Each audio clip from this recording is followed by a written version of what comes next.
We talk about a bamboo ceiling where Asian Americans may be viewed as strong technical contributors, but they're less often selected for leadership roles. Leadership potential in the United States is often judged through a very narrow cultural lens, meaning who speaks out the loudest, who advocates for themselves the most, and who fits the more traditional American executive presence model.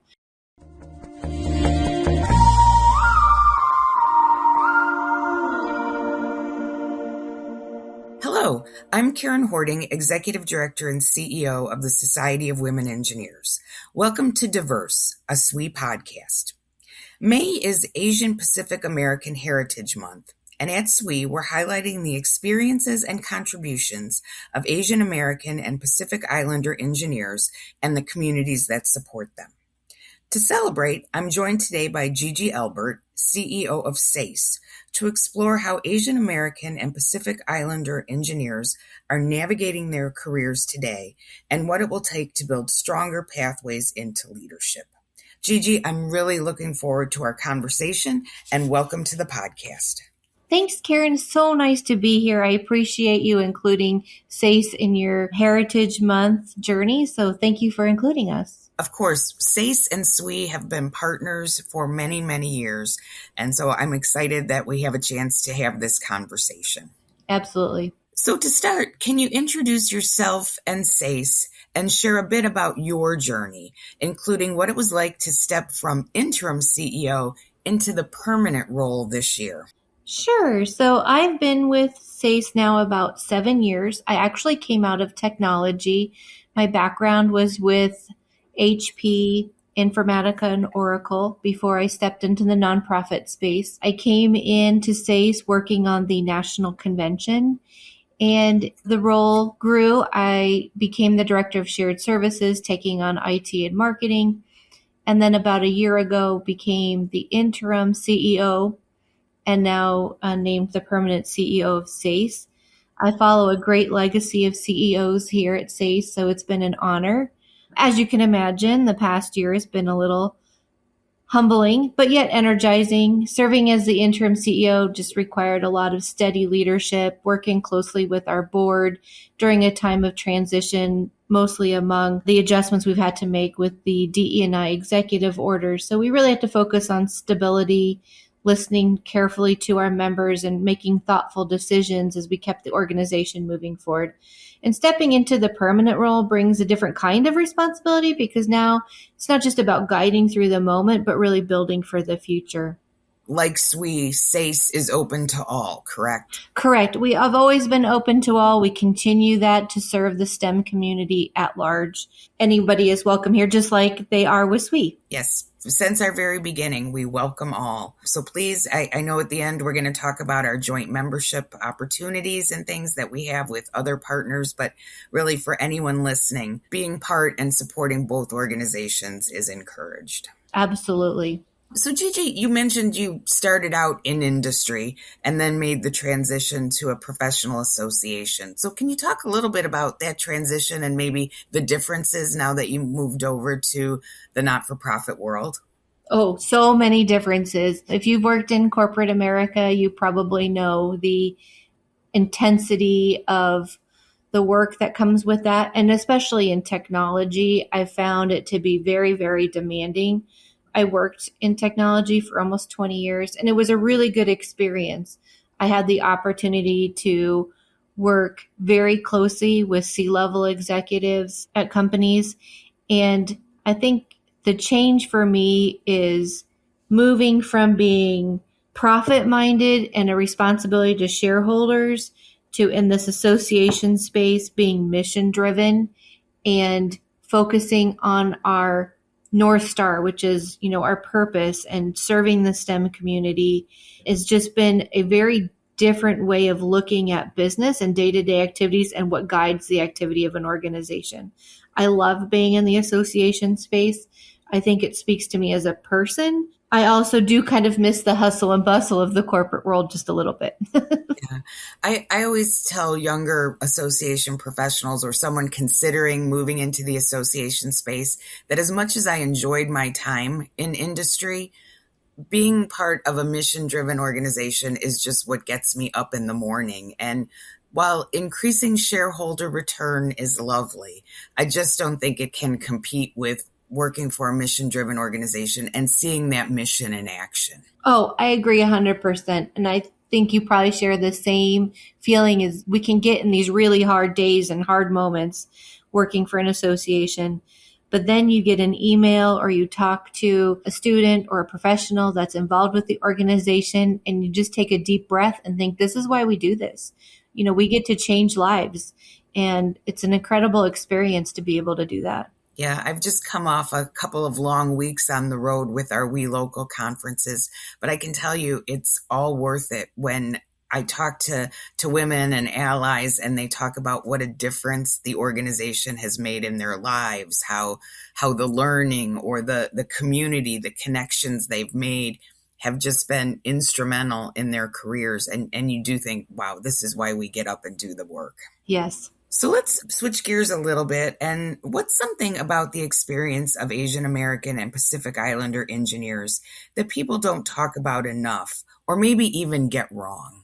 Yeah, so I think there's two of those that I can think of off the top of my head. And to make life easier, just to let you know, we call it API Plus, if you want to refer to it that way. Sometimes it's a lot of words to say everything. I think first is about what's not talked about enough is what stands out for me, because it hits me every so often. And I think, man, are we getting this right? And that's that Asian women make up less than 1% of promotions from SVP to the C-suite. So a major source is the annual Women in the Workplace study by McKinsey Company and leaningin.org, which studies, it's a big study about women in corporate America.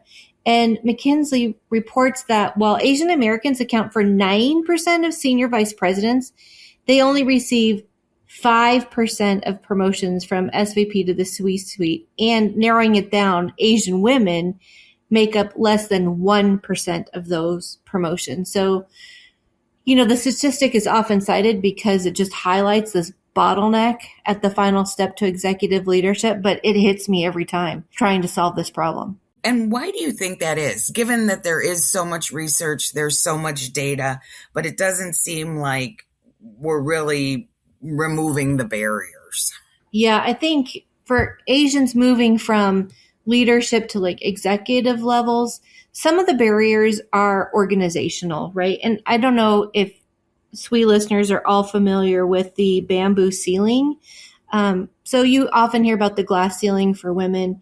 And we talk about a bamboo ceiling where Asian Americans may be viewed as strong technical contributors, but they're less often selected for leadership roles. Leadership potential in the United States is often judged through a very narrow cultural lens, meaning who speaks out the loudest, who advocates for themselves the most, who has the most interactions with executive leadership at a company, and who fits the more traditional American executive presence model.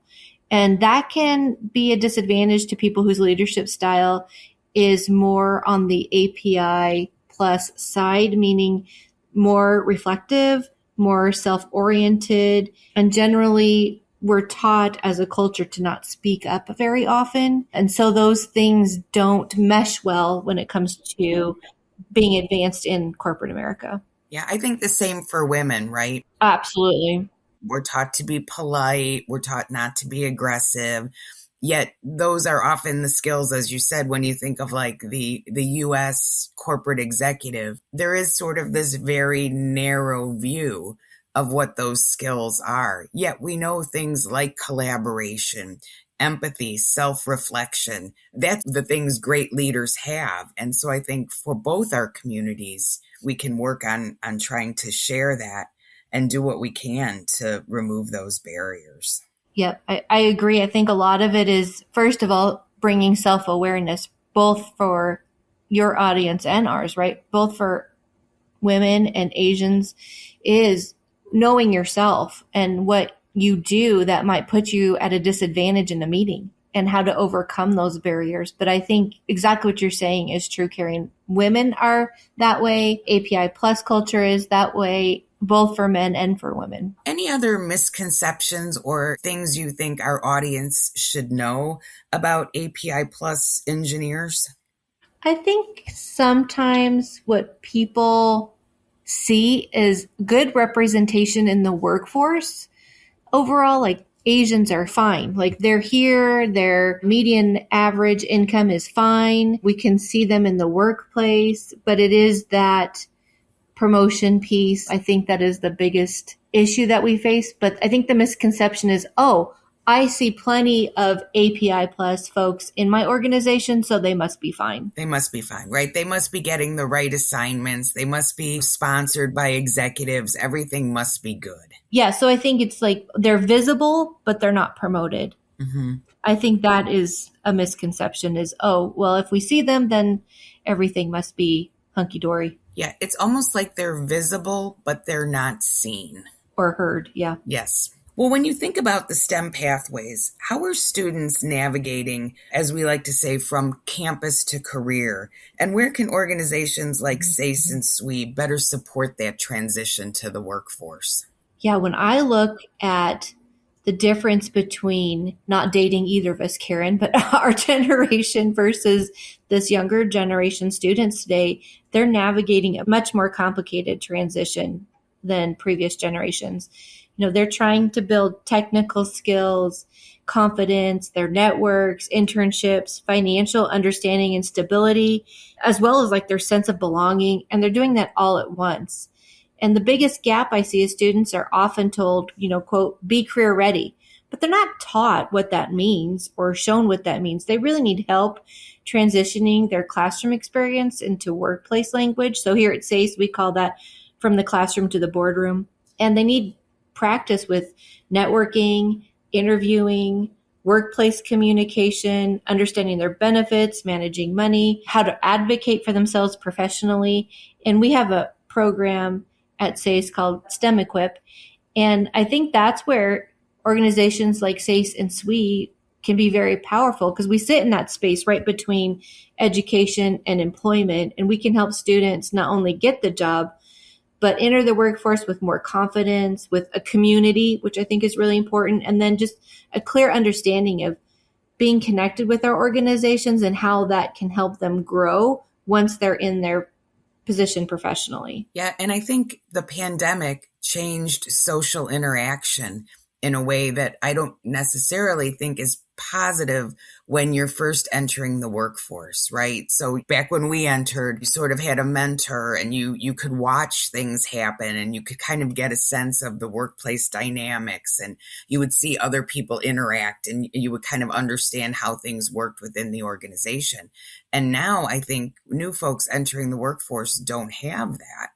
And so it's like, how do you learn that, right? And I do think that's where organizations like SACE and SWE are really important because we do have experienced professionals who can help with that. Yeah, I think also both of our organizations provide a great place where students can exercise leadership skills by volunteering. And that's where they can get really good interactions with other professionals to kind of learn how a professional looks at things, how they do things, how they communicate. So I think also our volunteer opportunities provide, you know, a great pathway for a lot of our students to be better prepared going into the workforce. Yeah, I couldn't agree more. I think the volunteer opportunities, even things like you were talking about money management and just preparing a budget for your SWE section or something can really help you develop those skills that, as you said, people talk about, but nobody teaches in the classroom. Yeah, if you look back in history, we were taught that as early as junior high and high school. We had classes specifically about personal finance. It was called home economics, and as well as interviewing skills. And I don't know if you had this, Karen, but I remember in high school taking classes around dressing for interviews and all of that kind of thing. And they're not offering that anymore to students. And so this is a really important gap that we can help fill. Yeah, I remember going out to buy my first suit. Yeah. I went to finishing school. I don't even think they have that anymore. Oh my goodness. I've heard of finishing school. I did not go to finishing school, but I know it was like so many interviews now might involve a lunch or a dinner. And I know sometimes students are just terrified of, oh my gosh, I've never been to a formal dinner. What silverware do I use? I mean, I always think of the scene in Pretty Woman, right? I know women's organization, not the best movie to reference, but I mean, it's true, right? And so having opportunities for students to ask what may seem a silly question, but can be so important when you're meeting for that first job, or maybe you've already got the first job, but you've only interacted virtually. And now you're going to be at an event where you're going to be interacting in person with senior leadership. Yeah. And Karen, that's such an important point that you bring up, because a lot of promotions within companies happen because of executive sponsorship, right? You have that executive who finds a person that they want to invest in, they see potential in that person. And a lot of those introductions happen through social engagements or company events. And so really being able to present yourself well in those situations can put you in a position where you can either enter into a mentorship with a more executive person, or into a place where that person might speak up in a meeting about promoting you and being your internal sponsor. So it's really important to have those skills. Yeah, and I know a lot of your members, Gigi, are very senior within their organizations. So do you do things to help your younger folks access them for advice? Yeah, we are starting more and more programs that will cross our professional and collegiate members together.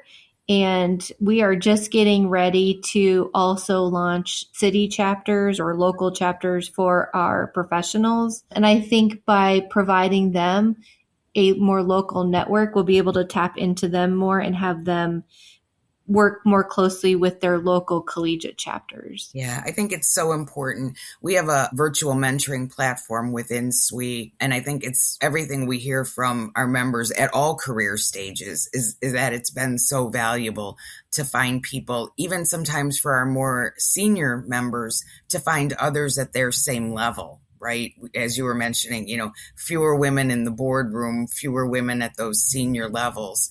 And so it's another way to connect and find more peers that you can share the experience with. Yes. Where do you see some opportunities for our organizations to support and kind of cross support our communities? One thing about our communities is that we're more similar than you think in our challenges in the workforce. And I think STEM folks in general tend to have the same challenges as far as speaking up and finding community and things like that. And so I think, our two organizations being closely aligned is really important, because we want everyone to find their community. And that might be a mix of SWE and SASE. It might be our members doing things together, because professionally, in my own experience, I hadn't applied for a job, goodness, I want to say since 90. Look, I'm dating myself right there. Anyway, we'll just stop at that number because it could get scary. But what I'm saying is, I applied for a job many, many, many moons ago. And then every job I've gotten since has been through my network. And so I think it's really integral that SASE and SWE members get to know each other and they have more networking opportunities and growth opportunities, because that's where you find not only your community, but it's also when you network, you can support each other professionally. And if a job comes up at your company that you see and you think, oh, I just met so-and-so and they'd be really great in this role, I'm going to reach out. So that's one way I think that our communities support each other beyond just going from SASE and SWE having a relationship at the association level, but our members really getting to know each other and networking together. Yeah, I love that story. I hear that from SWE members all the time, where they say, after my first job, I never really looked for a job again, because it's been all through my SWE network that I've found out about opportunities or was invited to come in for a conversation. And one thing led to another. And the next thing I knew, I had a new job. And so I think that is so important. And I think the more we can get our members to sort of cross-pollinate and work with each other, get to know each other, grow that community, I think those opportunities will happen. And if it's not a new job, maybe it's a new mentor or a new peer that you can bounce ideas off, somebody else who has walked in your shoes, so to speak, and can help. Yeah, I think so too. And there's nothing like sharing experiences that just makes our relations as humans just more enjoyable and stronger. Are there challenges in terms of workforce retention? From what we talked about earlier, it sounds like it's more of an advancement barrier than a retention barrier. But are there things you're hoping that through the partnership with SWE that maybe we can address those challenges together? I'd be interested to know this, because I think from a retention standpoint in the workplace, one of the things I see as a challenge is because API plus individuals don't get promoted, they get frustrated when they don't know why.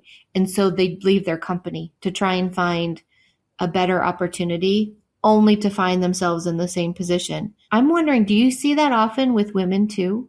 We do. We definitely see that. And I mean, workplace culture tends to be the number one reason that women leave an employer. And that culture could be lack of opportunity, lack of promotion, how assignments are given, access to those informal networks. But employers will often say, oh, they're leaving for family reasons. And maybe that will be the reason they give. But our data shows that workplace culture is the number one reason. And so if you're just moving on to a place where the culture is the same as where you left, you're going to encounter those same challenges. So that's why we really encourage people to talk with others who are working there. Use your SWE network. Who's working at somewhere that you're thinking about going? That's where I think, Gigi, it's important to reach out to others and really get a sense of what's happening behind the doors of an organization to see if it's a good fit. Yeah, I think the other piece to that SWE and SASE offer is professional training, so that our members can say, what can I do to overcome some of the workplace challenges? And then also we work with executives. We have an executive forum with high-level individuals at companies that want to learn more about what's going on in our company culture that's preventing us from retaining and promoting our top talent. And so I think both of those are significant impacts that we can have as our organizations work more closely together. I agree. With our Corporate Partnership Council in the US, as well as in Europe and India, we're having those conversations all the time about what are the barriers, what are the challenges, and what organizations can do, right? Because it's not about, fixing the women or fixing the API plus employees. It's about creating a culture where everybody can thrive and be successful. Yes. Mm-hmm. I think that's important. And then some of our training is called Know Yourself to Lead Yourself, but really understanding, I think this is important for STEM folks overall, not just API plus, but, what are things that I can do to help self-promote myself without feeling too vulnerable, and, how to build confidence so that they can show up in meetings a little bit more prepared and ready to raise their hand. Yeah, I couldn't agree more. Confidence is so key. And I think both our organizations can really help with that. So, Gigi, as we start to wrap up today, looking ahead, what gives you the most optimism about the next generation of STEM leaders? Oh my goodness. I think this next generation is more in tune with how much they care and about purpose and community and belonging and an impact. I think they are really well equipped with skills from their degrees and their learning institutions, but I also think that emotional side to them is much more vibrant, and they're able to speak to it more freely than previous generations. I definitely appreciate that they're comfortable talking about leadership, mental health, workplace culture.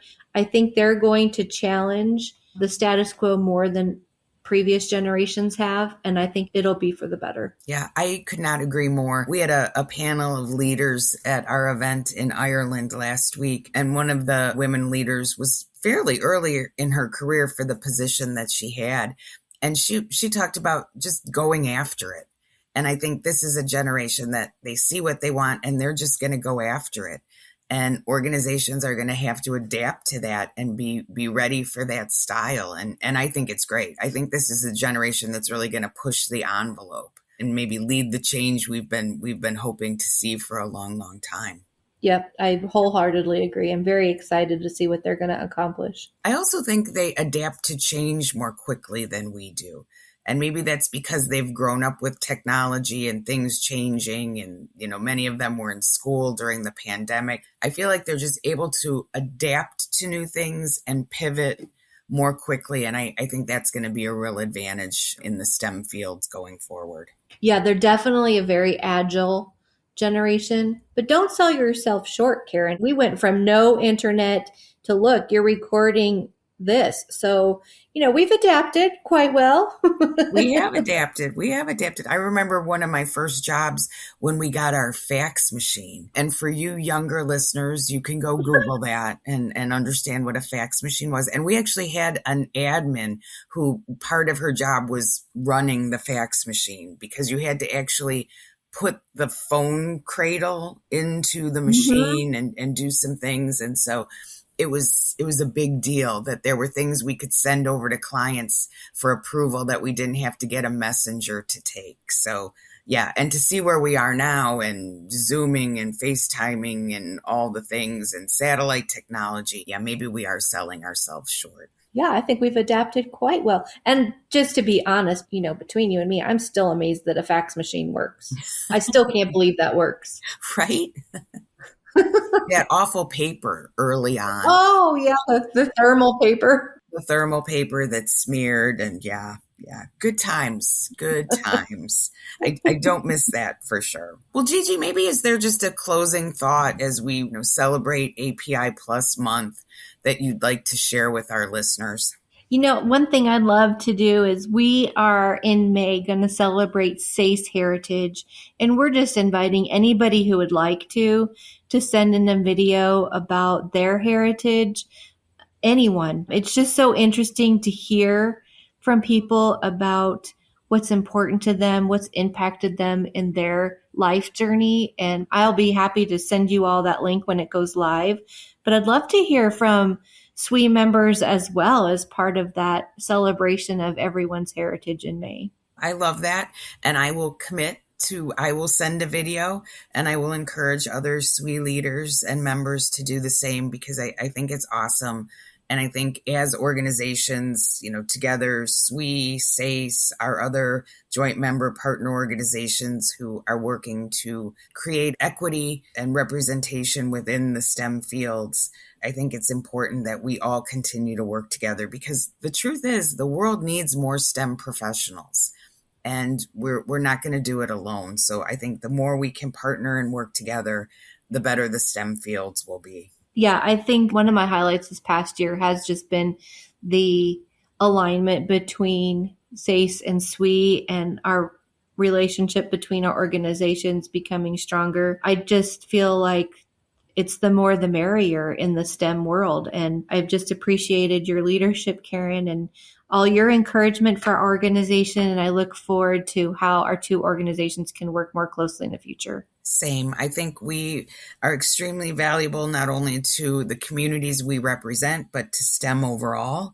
I invite all of our listeners to visit SWE.org/membership to find out more about our partnership with SASE, as well as our other joint member partners, and learn how to get involved in our societies. And so thank you, Gigi. I am so happy that you were able to join us today. I look forward to working closely together, and congratulations on the role. I'm Karen Horting, and from all of us at SWE, thanks for listening.